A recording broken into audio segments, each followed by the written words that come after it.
Me. Okay, here we go. We are live. Welcome, everybody. Thanks so much for tuning in to this session. We've got some cool people on the line that we're going to talk with today. Today, we're going to be talking with Jared Nygren about a really cool startup business that he's been working on called APRUV. Jared holds an MBA from Northwestern Kellogg and is the co-founder of APRUV. Jared, welcome on. Thanks, guys. Glad to be here. Pretty official introduction, right, guys? So that sounds pretty That's good. right. That was good. That was I like good. that title. Not bad at all. Okay, cool. So, Jared, you and I, we've already kind of talked a little bit about APRUV, but Keith, this is the first kind of opportunity he's had to hear about it. I've told him a little bit about it. You know, we always are swapping like business war stories and random projects and things that we've been working on. But go ahead and give us the elevator pitch. What is APRUV? Yes. So let me tell you a little bit of the backstory of how APRUV came to be, and I think that will kind of tell a little more of the value and what APRUV is trying to do. So I started a company called Market Surge on Go High Level, which is a white label platform. Started working with lots of different kind of companies. One of those companies that was on the platform was a pest control company. And what Go High Level does, it's a lead management platform, right? So we're helping these pest control companies nurture their leads to ultimately get more sales. And this started leading into, they started asking about creating some software after the sale. And this was just an opportunity I had been looking for to pursue creating our own software to get off of a white label, right?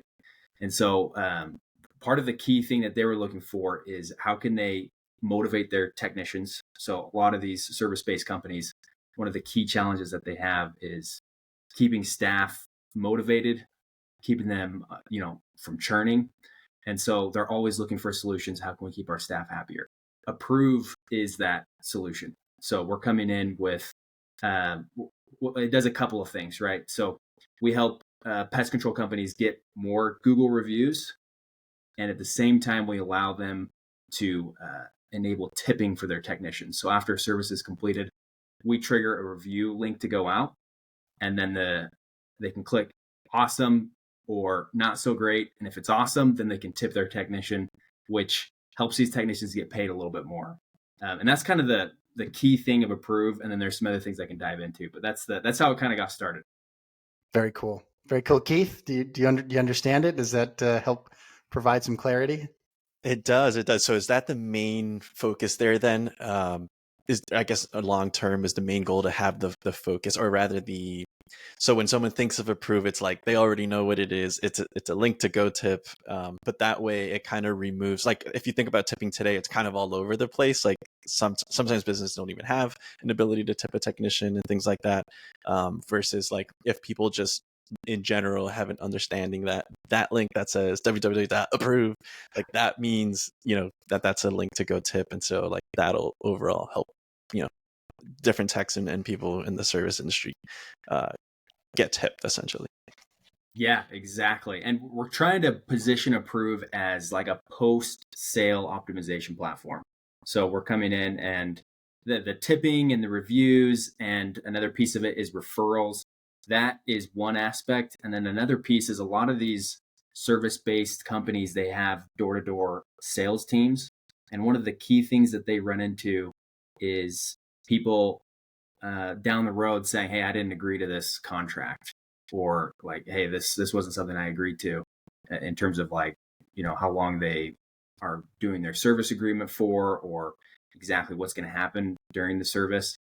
So we created a AI contract verification that ties in as well. So as soon as a door-to-door rep closes the deal, we have a AI video call that pulls from that contract and says, hey, you're agreeing to 12 months of pest control services at this cost. Does that sound right to you?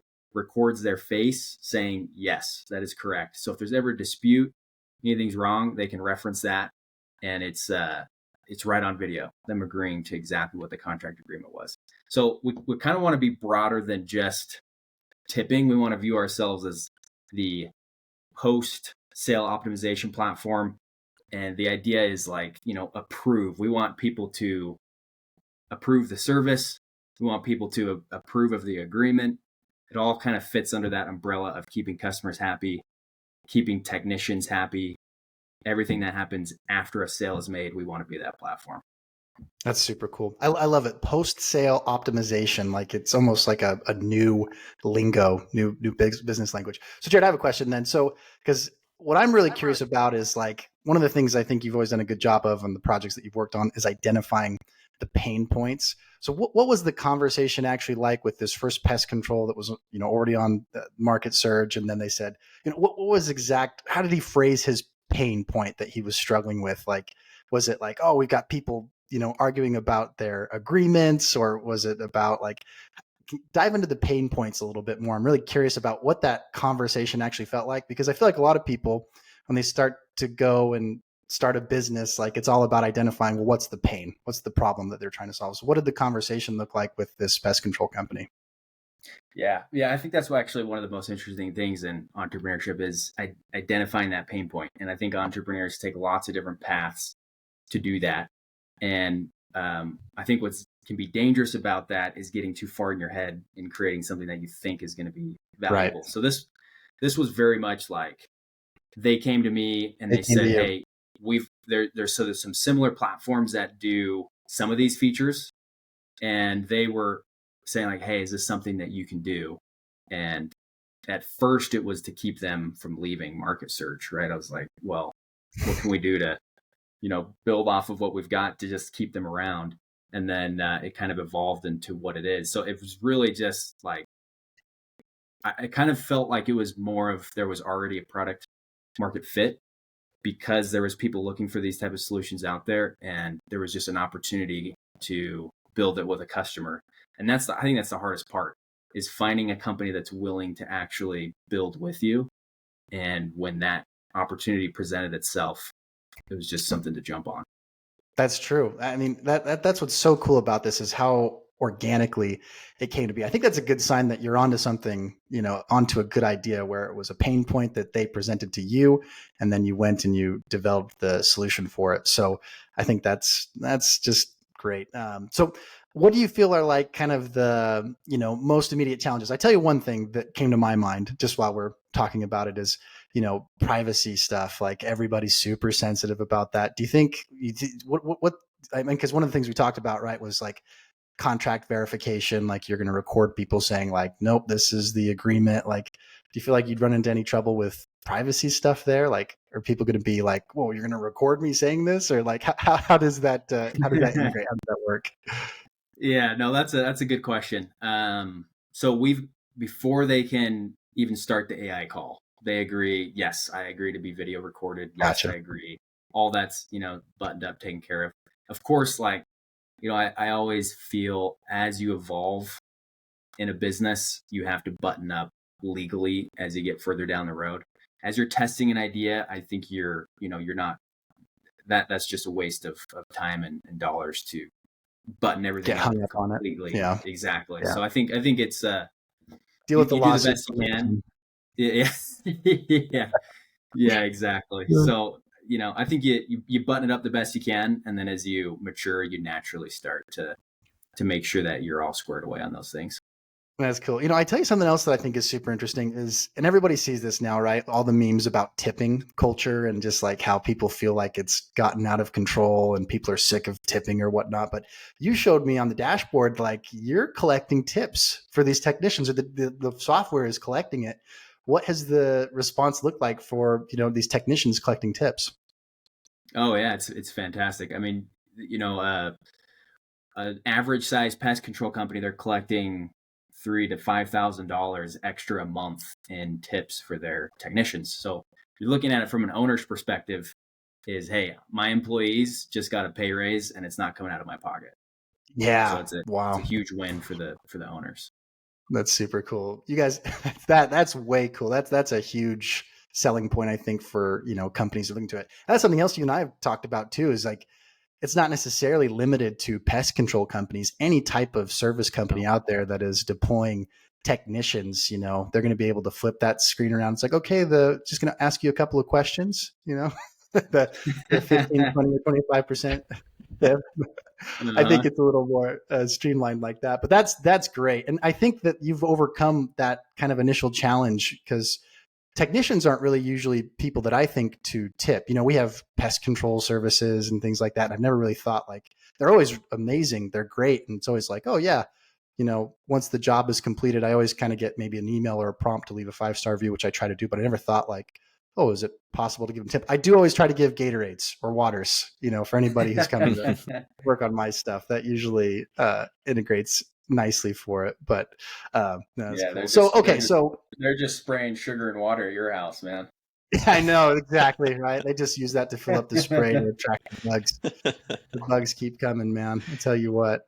Man, I have that's so interesting for me now that I've heard like this other side to it.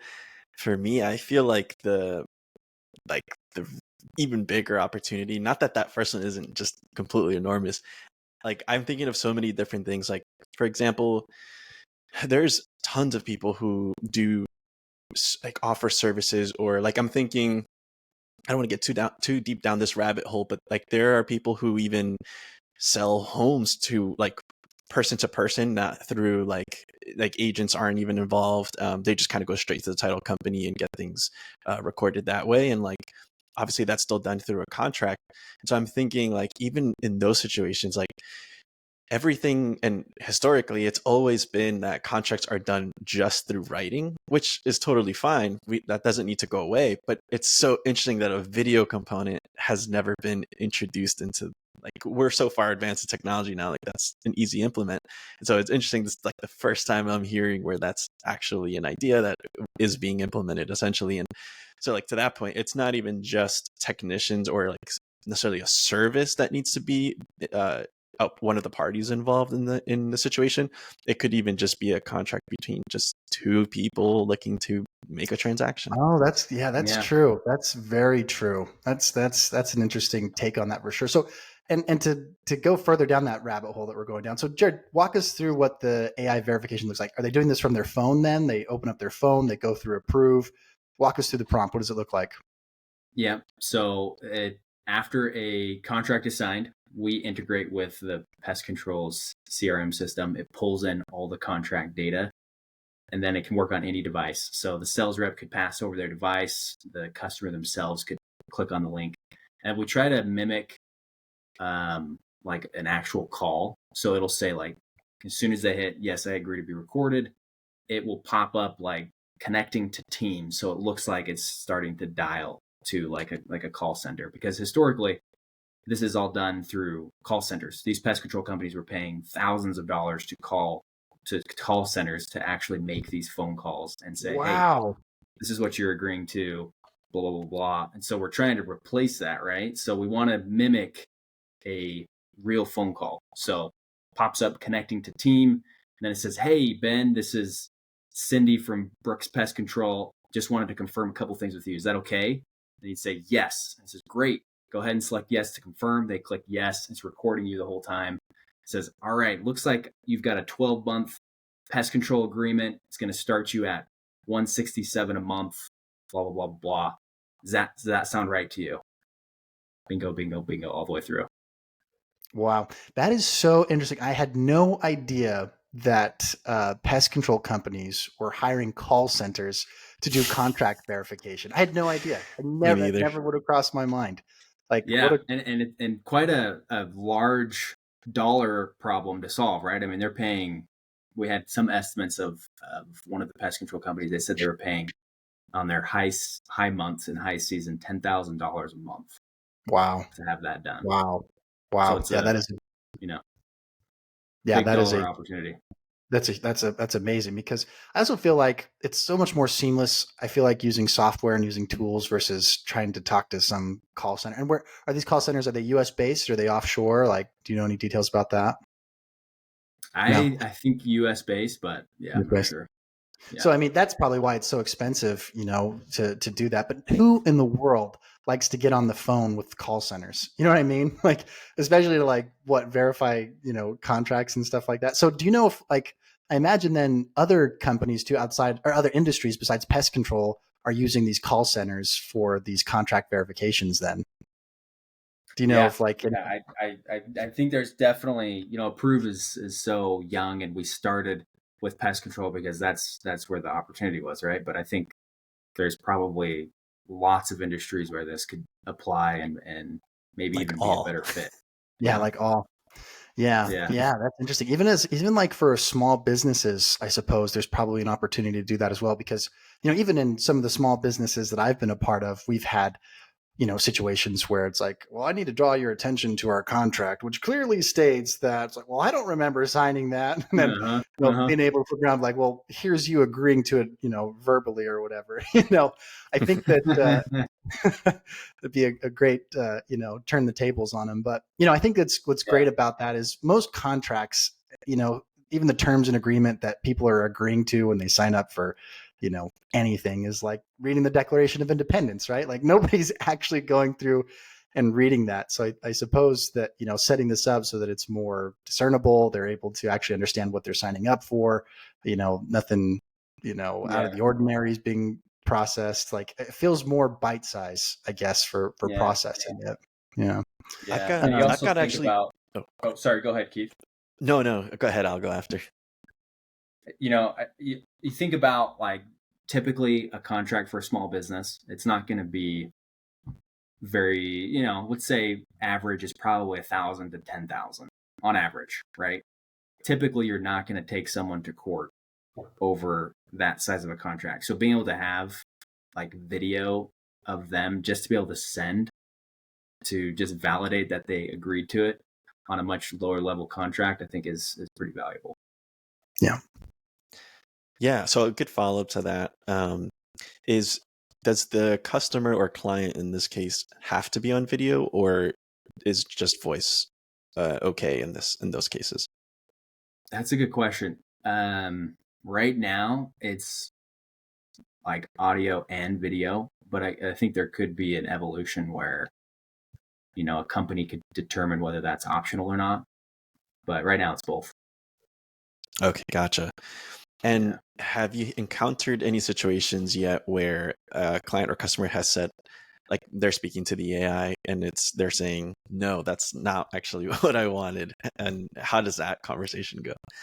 Yes. So there is a no path. So if the customer doesn't follow the happy path all the way through, and they say no at any point, or don't want to move forward, they can select no, and then it gives them the option to either continue or they can restart the whole verification process, and then they can update or clarify with the business owner or the sales rep in that case. Do you have a short list for your voice actors who you're going to hire to do these voices? Like has Morgan Freeman responded to any emails or anything like that? Or we've got Morgan Freeman and a couple of big Hollywood actors that lined up. How awesome would that be, though? Honestly, like, would you like? I can't do a Morgan Freeman, but with AI now, I think you can almost just choose it and actually have them there without really being there.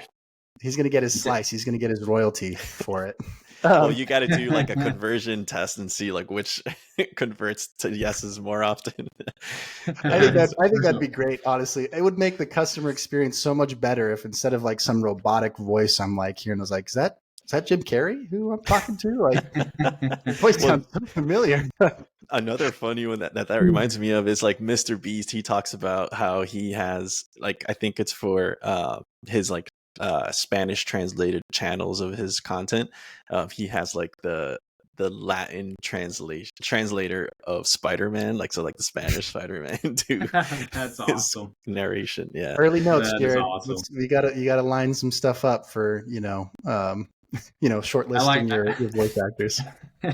I like the conversion testing between the different voices, Keith. That's gold. They're actually you'll probably get to a point when you've got 1,000 companies that are using this thing where you are going to be like, well, how can we get, more contracts signed? Should we try a male voice versus a female voice? Like, how should that all be incorporated?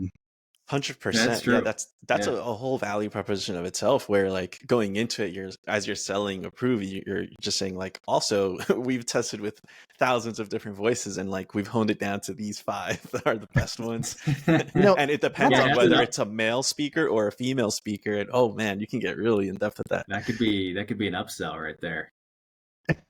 Morgan That's Freeman to do true. your contracts. So that actually opens up another alleyway conversation. So like with, some users are just not very, tech savvy. They have trouble with the AI. They have trouble with, the programs, or even language barrier stuff too. Like you have a Spanish speaking home that just doesn't understand it. Like I know it's early stages. Have you started to think about that at all, or what that would look like? So it is multilingual for It is and multilingual. Spanish and English right now. Oh, But wow. That's yeah, I great. think, obviously more languages the better. But yeah, it's early to, really get a gauge on how challenging that's going to be. Right now, the companies that are using it, it's door-to-door sales reps. So they're Right. there right with the customer. So if there is an issue, they can help troubleshoot. But, as it evolves and, maybe we're sending it directly to a customer without someone there, I think, we're going to have to really look at the user experience and make sure it's super refined so we don't run into Yeah. those issues. Yeah. But yeah. So here's another question for you then. So for the language of the contract, that is provided to you by the pest control companies or the service companies, right? Exactly. Yep. So And so, they can kind of control their script and how they want that to flow.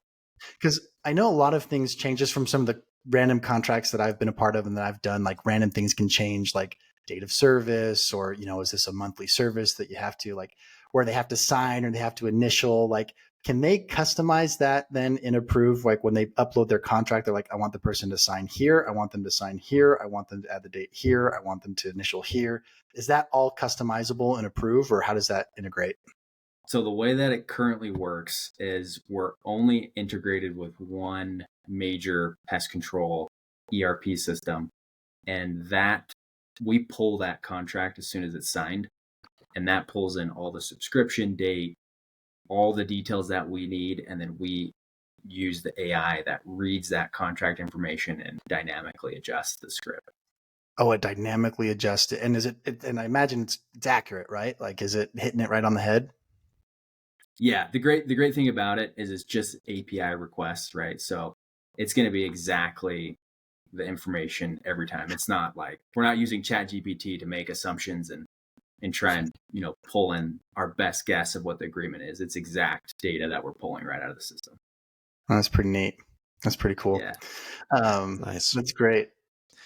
So if I can jump in, Ben, I'm curious, if you're comfortable saying, I know it's super early on, so like these numbers could change drastically, especially as you onboard more businesses, but what percentage of people say no versus say yes to like confirm that the transaction that is aforementioned is what they want to move forward with? Yeah, I'm 95%. It's really high. I mean, there's not, because you're having it's basically a closed deal at that point. They've already signed a contract physically, and this is like another layer of confirmation. So, I mean, you're only going to get a handful of people that go down that no path. And that Go down that path. typically is just because they were confused about something minor. I tell you, one of the pieces that I love about where APRUV fits into the funnel is it's like after all the dirty work's been done, the sales have been agreed to, numbers are pretty much decided upon. Like it's now just kind of like, all right, you've already agreed to this. Like we just need to, for our own records, really block this in, for it. Cause I feel like everything up to that point is just messy and hard to get somebody to sign on the dotted line, right? And so everything's pretty much done at that point. It's just a matter of confirming that, okay, this is the contract that we're doing and moving forward, like which I think is great. Even I feel like with the review generation, the tip collection portion of APRUV as well, it's like usually the service has been completed. This isn't a service that they're surprised by. It's like, yep, I know from our AI recorded contract that this is the service I was expecting. You came in, you did a great job. Yeah, and here's a tip. So does the prompt to receive a tip or do a Google Business Review, for instance, like if I have pest control come to my house, once a month or every other month, does the prompt for the review request come every single time and a tip every single time? Or is it like, I've already left a review, I've already tipped this guy? What does the frequency look like for recurring visits? So after every visit, a text goes out. It looks like it's from the technician. And, it says, hey, Ben, this is Jared here again. Just finished service up at your house. Would love if you gave me some feedback on how it went. This helps me out big time. They click the link. That internal rating is tracked. So every technician has what we call a CSAT score, which is a customer satisfaction rating. And there's leaderboards in APRUV on the admin side. So an owner can go on and say, who's my best technician? You can see who's getting the best ratings, the best tips. So there's value, even if they're not tipping or even if they're not going to Google. We want to be seeing, how happy are the customers for that particular technician. Cool. So that makes me think of another problem that I want to hear your thoughts on, because honestly, I get sick of the texts and the emails of rate my service. Like, I don't know, maybe you guys don't, but I feel like every time, like, it kind of ties it back to that meme of like, just need you to fill out a few questions about, my percentage of tips or whatever like that. So a lot of times I'm a little turned off. Like, oh gosh, okay, yeah. Like I still get like recurring text messages from, companies that I've either submitted a review or I didn't want to leave a review for it or whatever, just because I was turned off for it. But like, do you see that as much of a barrier? Or do you think that, well, I guess let me say it this way, because I do feel like it's a barrier. How do you get more people to like, yes, I do want to leave a review and I do want to tip? How do you get them to overcome like that, getting over those requests? Yeah, it's a lot. Someone like me. Yeah, I mean, if you think about like the goal of APRUV is really to get these technicians engaged, right? Because there's an opportunity for them to get a tip, increase their pay. So when APRUV is installed into a pest control company, the ultimate aim is that now these technicians are starting to think like, oh, instead of, I don't even want to see the customer, I just want to spray the house and get out of here. It's now I want to talk to the customer. I want to make sure they know what I did. I want to have a relationship. And that is what we think kind of overcomes that barrier of, oh yeah, like I love Ben. He's awesome. I totally want to give him a, It's true. You did an awesome job. I want to let the company know you did great. I want to give you a tip. Gotcha. That's good. And I suppose, they developing and cultivating that relationship is an important part of that for sure. Are there any like technical capabilities of APRUV? Like I know the messages are kind of automated from the person. Can like the tech themselves customize the type of messages that are going out to houses that they service, or is that controlled by the pest control company admin, or what does that look like? Like if I'm a technician and I know that this APRUV software is going to be sending a request to the homes owners that I service, like, can I customize that? Like, what does that look like? So not the company admin controls what the message is. Gotcha. But there is a feature update that we're looking at doing, which will allow the technician when they finish the job to be able to, if they didn't, weren't able to connect with the customer, they can record a video, take pictures, or take some notes. And when that review request sends and they open that link, it'll be a video of that technician or pictures or notes from the technician personally that the customer can view and be like, oh, okay, that's what they did, and then move into the rating and the review request.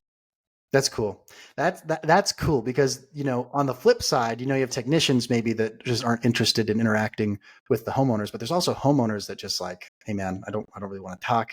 Just come kill the bugs, and head out the door. So, one of the software tools that I love is Loom. I know you use Loom a lot too, Jared. Like that almost seems like a pretty cool fit as well. Like you can almost put it up to the homeowner maybe to set their preference of like level of engagement that they want with the technician or whatever. And then if it's like, no, I don't want to talk to the technician, exactly what you just described. Like they give a brief breakdown, like, hey, I killed this rat behind this tree.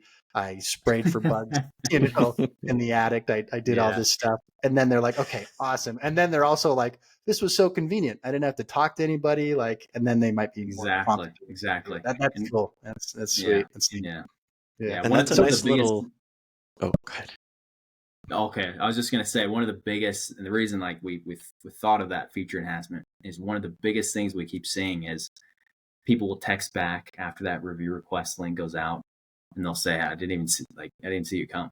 Like I was here all day, I didn't even hear you, I didn't see you. Yeah.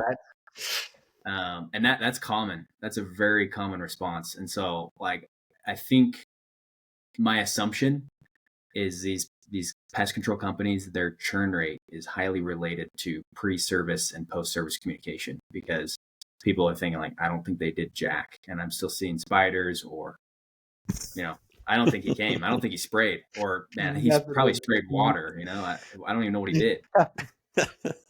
nothing would make a homeowner more mad than like getting a text like, "Yeah, all right, house is serviced, no problem," and turn out to be a spider on the wall. Yeah, That's exactly. funny. Wow. Exactly. Okay, that's super interesting. Like, so closing that gap, that communication gap, that's another big piece of APRUV. Yeah, exactly. And So you think about it, it like all fits under that APRUV name, right? We're trying to get everyone to approve of what's happening, right? The service, they're happy, they I know like what's it. happening. I like it. Go ahead, Keith. Totally. Yeah. So on that note, one of my questions is going to be like, you'd want to have some sort of incentive for them to leave a review and things like that. But I think that was a really good one right there. So just like even having the text be able to take photos and leave it right there, so when they click the link, they can see the pictures. That's something. So I pay for pest control where I live, and like I like the results. Everything's good. I've always been happy with it.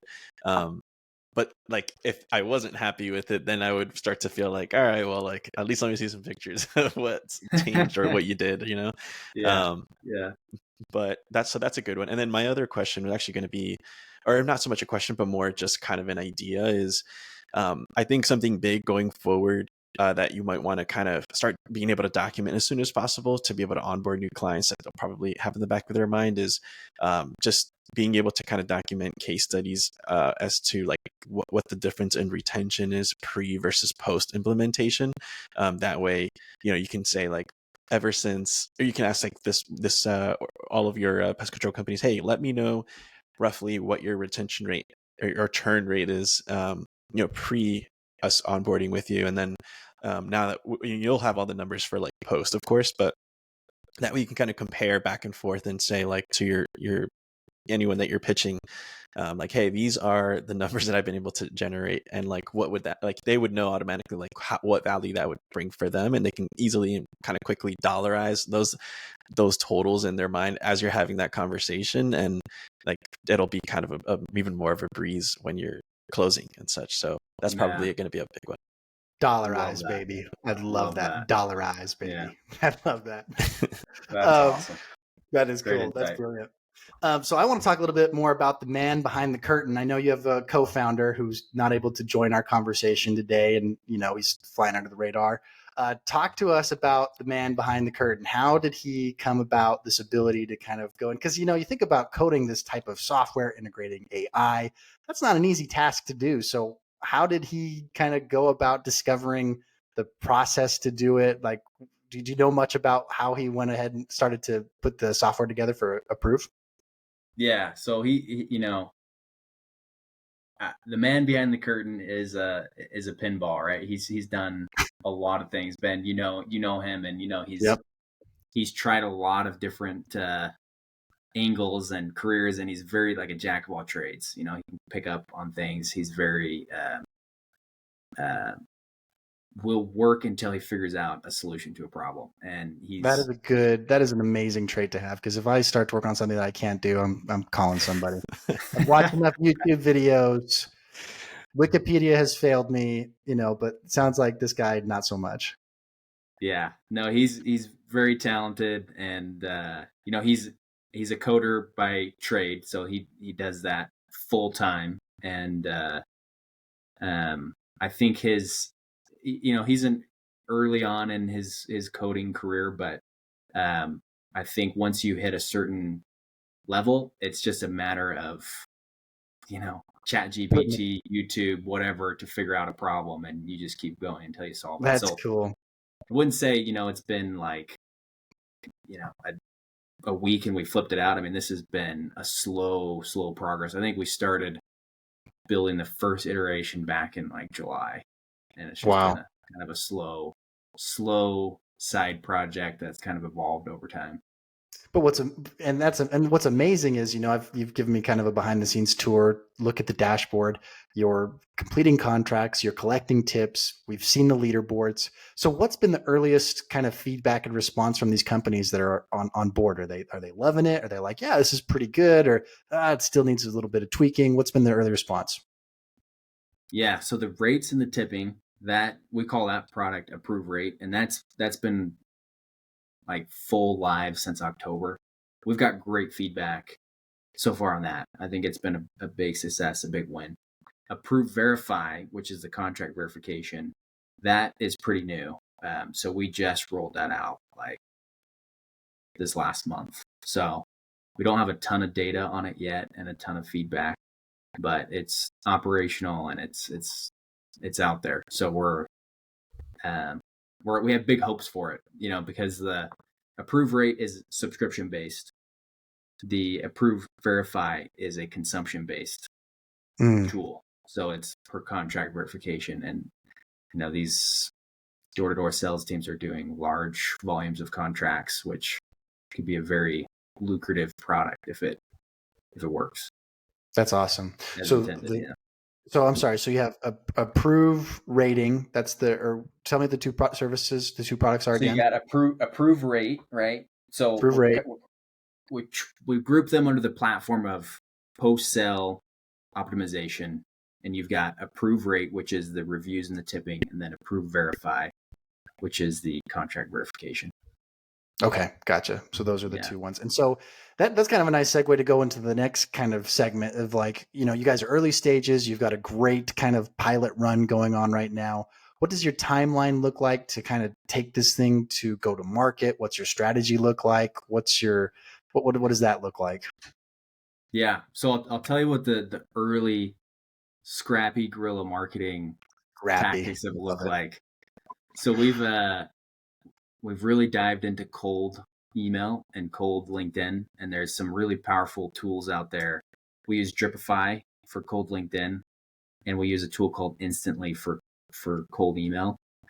And there's a whole like art and a science behind this cold email, cold LinkedIn contacting, right? So the idea is you want to come up with 10, 15 different angles that you can take off of your product, and you're just A/B testing to see which one starts getting traction. And you want to have very low barrier to entry for someone to take a step or take an action. So it's something as simple as like, hey, we can do X, Y, and Z. There's no setup cost. Only pay if it works. Can I send you a video on how it works? So we're not asking them to get on a call. We're not asking them to do anything crazy. We're just saying, hey, I think I can add value. Can I send you something to show you how? Right. That's nice. We've had decent success with that just through automated cold email, automated LinkedIn, and getting some targeted lists. We're sending we're still pretty low volume because I think we're still trying to figure out that product market fit for us and making sure we have the right messages before we just blow it up and scale it out. But I'd say we're sending 30, 40 cold messages a day. And if you look at your metrics, you can kind of start engineering this, right? So you figure out what your response rate is, and then you can figure out what, out of those responses, how many actually turn into a demo, and out of those demos, how many actually turn into a closed deal. And then you can say, all right, we got our numbers. Let's scale this puppy. We need to be getting out 2,000 cold messages. That's going to equal this many responses, this many demos, this many deals. That's interesting. Okay, so I've got the $1 million question here because I get those emails all the time. I get them like, hey, we can do this. We can, increase your leads or increase your sales. So I almost always ignore that first message. But a lot of times that second message might, entice me a little bit more. You know what I mean? You guys got to get those messages too, right? They've blown up your inbox or your LinkedIn messaging. So what is the message? I love how you're kind of fine tuning it, this drip method and, calculating, how users are responding to it. So what's the winning formula, I guess, to get, guys like me that are just pain to deal with, reaching out with this opportunity? Like if they ignore the first message, what does the second message look like? And do you send a third and a fourth, or has it gone that far yet? What does the kind of engagement look like for that? Yeah. I mean, we're far from cracking the code, but we do have a sequence, and Instantly has a whole program that teaches you here's the trade secrets of cold emailing. And they have a lot of how you should do follow-ups and how you should put your call to actions and et cetera, all that. But let me ask you guys this. Okay. Which ones have you actually responded to when you get a Hmm. cold email? I tell you, the ones, I'll answer this first. The ones that I like, the ones that I just swipe left for spam are like the 3 or 4 paragraphs of, "Dear Mr. Orchard, we have come across your website and we're just very confident that Yes. those ingenuine, anything that, and if there's any sense that this was written by ChatGPT, it's like spam, flag as spam. I'll go through extra efforts to be like, flag this person as spam. Those ones drive me nuts. So I think the ones that I'm more inclined to open up and respond to are definitely more conversational. And, it gets kind of creepy. Some of these people, and maybe it's the data or the programs that Dripify or the tools that you're using. It's like, "Hey, Ben, we, checked out your website and we saw that you were, went to school here, and that, wow, we really think your work done on this is just phenomenal." I'm like, all right, you obviously are using some kind of tool to try to, pique my interest. That freaks me out too. But I think more and more companies are leaning on this technology because they have to, because you want to reach larger audiences. But I think people that, maybe it's because I'm, on the lookout for those types of things, and it's such a turnoff to me because nobody likes being sold to, right? But I think anything that this feels genuine, like if it's somebody that is just like, I get the vibe that like this is a legitimate product, that this is somebody who's not trying to necessarily, of course they're trying to sell me on something, but I kind of like what you said, Jared, some type of value add for it. I'm probably more inclined, but I got to say that I get bombarded by those messages, and it's just as kind of trouble. I know, Keith, what do you think, man? How are people getting to you? Yeah. I feel like the people who are, I rarely get, the cold emails that I get are just so spammy that like it's so easy to write them off. Then the ones that I get that are good are usually ones that I've went through some kind of funnel to begin with, and it provided my email for them to reach out to me and start selling me on something. So it's a little bit different in that way. So basically what I'm saying is the cold emails are just awful. Like they're not getting to me, is basically in short, but they're not well written either. So it's it's tough to, or it's easy to write them off. But what you said that I really liked is, I don't want anyone asking me to get on a call that I don't know and I've never spoken to before. Yeah. Like I like that there's like a video included, and actually that brings me to a follow-up question that is like, what kind of link is it? Does it take them to a YouTube video, and does it say YouTube in the link? Because I think that's that'll be a big one for me as well. Like if it's a link to go to YouTube. I'm watching YouTube anyways. Yeah, I'm on YouTube all the time. It's no big deal. But yeah, I think that's the big thing for me, is like, I don't want any kind of commitment. And I think this goes for a lot of people. Like no one wants to shut somebody down verbally on a call. Like no one wakes up any day thinking that that's like a fun thing to do. So I don't want to be sucked into any kind of situation like that. So I like that it's just a video, and I can get everything I need out of the lowest level of commitment as possible, so that I'm not breaking any hearts or ruining anyone's day kind of thing. So and that reminds me, Jared, you and I worked on a project a while ago for Pay Me Top Dollar. Remember that? And I was doing some cold LinkedIn reach out as well to jewelers that were going to be interested in buying jewelry or whatever. And I made the mistake of like writing out a couple sentences, a paragraph of like, "Oh, this is what we do and this is how we can do it." Didn't get a single response.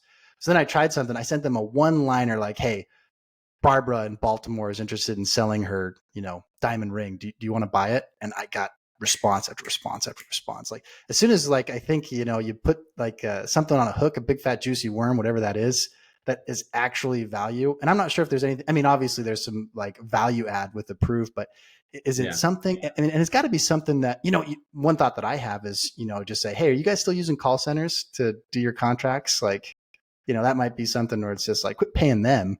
But anyways, Jared, all right. So we've rambled now. What do you think? No, yeah, I think you're exactly right. You got to figure out the most juiciest thing. You got to make it one line, and even then, you're gonna get 80, 90, 95% of people are gonna blow you off. But it's a numbers game. I mean, that's how cold calling, cold email, cold LinkedIn, all of it is a numbers game. I mean, that's part of the that's part of the flow, right? Even with ads, it's a numbers game. So I think it's refining your target and refining your message and consistently doing that day in and day out, and you start to find what works, what resonates. I mean, I think one I think key we're component to, oh, sorry, Jared, go ahead. I definitely don't want to cut you off. no. I think I was just going to say, we're early, but we're slowly refining that, and it's just a matter of persistence, I think. That's cool. Yeah, I think last thing on that is just one of my biggest pet peeves is when like this might be something I totally signed up for and I'm part of their email list, no big deal. But then whenever I want to unsubscribe and the unsubscribe button is not there, that like Oh oh yeah. man, I sometimes like I'll let it play out for a while if I'm just too lazy or busy in the moment to find a way to get rid of them to email me. But that's like one of the biggest no-nos for me, because there's been times where I've been on an email list and then unsubscribed, and then for whatever reason I actually want to get back to the service, and then I'm back on their email list. But if the last thing I remember or don't remember, but just like my vibe on like whatever service or business that was something as negative as not being able to, like, just a struggle to get off their email list, like that's a big ball drop in my opinion. And it's crazy how that's even like removable at all in these like mass email softwares. But yeah, Isn't it hilarious that when you go to unsubscribe from something and it's like, why are you unsubscribing? That one of the options is, I never signed up for this email list. Like, our emails are out there floating around, getting purchased and sold and moved around to the highest bidder. Like, it happens all the time. Like, I'll be on this and I'm like, I never signed up for this, but it's just almost definitely, our contact information is out there floating around, and people are taking advantage of it. But some of those automated emails are just so funny. Like, I talked to my manager, crazy deal just came through. Like, you can do this. Like, it's just so funny, and it's so painful and it's so cringy. I responded back to one of them that came through. It's just like, and I got the automated response back from it or whatever. But those, and Jared's right though. It is a numbers game. Like, you're gonna get people that are painful to deal with, like me, on those emails. And even if I try to unsubscribe or whatever, that's actually a cool feature in Gmail now. I don't know if you guys noticed that, but the unsubscribe button is like right next to the email now, and I love it. I'm all for it. Oh, yeah. Really? Good on you, I Google. don't think I've noticed that one. Oh, it's great. Subscribe. Yeah, click unsubscribe. It's beautiful. All right, well, guys, we are about at time now. Jared, anything else that you wanted to talk about which is related to APRUV, about your go-to strategy? I think you've given us a really cool behind-the-scenes inside look into what you're doing. It's really cool. It's really exciting. Obviously, we collaborate a lot together, and it's fun to talk to you about these ideas. But anything else related to APRUV you wanted to share? No, I think it was great to come on and just brainstorm with you guys, because it is a new venture, and it could go lots of different directions. It's in its infancy, and it's fun to toy around with different concepts and talk about ideas. So it's fun to come on and chat with Awesome. you guys. Thank you, man. Thank you. Really quick, if you have a few more minutes, I actually had two more quick ones, hopefully quick ones. Yeah. So one quick one is, how are clients billed? Is it like a monthly service fee, or how does that work? Yes. So it's two different pricing models. So with APRUV Rate, it's a monthly subscription. And then with APRUV Verify, that's all consumption based. So it's per contract verification. Oh, wow. Interesting. Okay. Fascinating. And then my other question is, let's see here. So I know right now this is mostly like I'm thinking just like the Verify side of things, where you kind of get on video and speak to an AI and confirm things. But is it safe to say that APRUV is, if not already, a competitor in the making to like a DocuSign, where the written portion of contracts is also something that APRUV is going to offer? I think it could evolve to that. I don't think that was like the original intention, but I think it certainly could expand to that. If we go into other verticals, and if it continues to prove itself as a needed product, I could see that as a natural expansion. Yeah. Sweet. Well, awesome. Thank you so much for coming on. This was super fun. Cool. This was fun. First episode in the books. There's some super cool ideas. It's kind of blowing my mind, because there's so much opportunity in general. It's literally untapped, but like also just like something that was right in everybody's face for so long now. So kudos. man. It's a super cool idea. Who would have thought that nobody wanted to do with like a call center? Who would have thought? Who would have thought? Jared, last thing then, is there, I know you guys are in infancy, is there any like way that people can follow, or, you know, social media, anything like that? Is that still kind of being developed? Anything like that people can kind of, you know, if they're watching this, like, well, I kind of want to follow the APRUV journey. Any way that people can follow you at this point? Yeah, I mean, APRUV.io is our website, and, you know, they can contact us there, keep up with what we're doing. Could you spell that for the audience? Yeah. Yes. How do you spell? Yes. APRUV.io. APRUV. The logo looks sweet too. Got What's to follow that, the you know, the tech standard of making a misspelling words. That is the tech standard. They have done that, haven't they? That's funny. Awesome. Okay. Well, thanks so much, Jared. Really appreciate you having on us. Really appreciate you being on and talking shop with us. We wish you all the best and can't wait to see how you roll this out. Yeah. Thanks, guys. Good chatting. Thanks, Jared. Bye. Thanks.